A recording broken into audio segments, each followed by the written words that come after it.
ಅದೇ ಸುಂದರಿ, ನನ್ನ ತಂದೆಯಾದ ಸುರಪತಿಯು ಬಹಳ ರಸಿಕನು, ಅತಿ ವಿಲಾಸನು.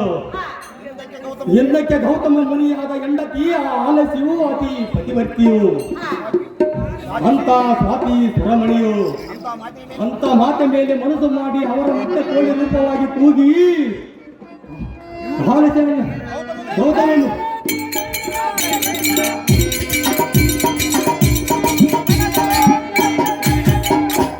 ಗೌತಮ ಮುನಿಯನ್ನು ಜಪಕ್ಕೆ ಕಳಿಸಿ ಹಾರಿಸ ಕಣ್ಣ ವೇಷವನ್ನು ಧರಿಸಿ ಆ ಮಾತೆಯನ್ನು ಭೋಗಿಸಿದನಂತೆ.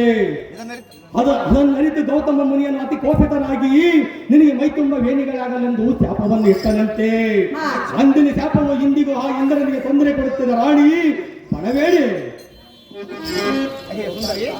ಅಹೇ ಸುಂದರಿ, ಅಹೇ ಕಾಂತೆ, ಹೊರಡುವ ನಿನಗೆ ನಿಷೇಧಾರ್ಥವನ್ನು ಮಾಡಿ ಕಳಿಸಿಕೊಡುವನು.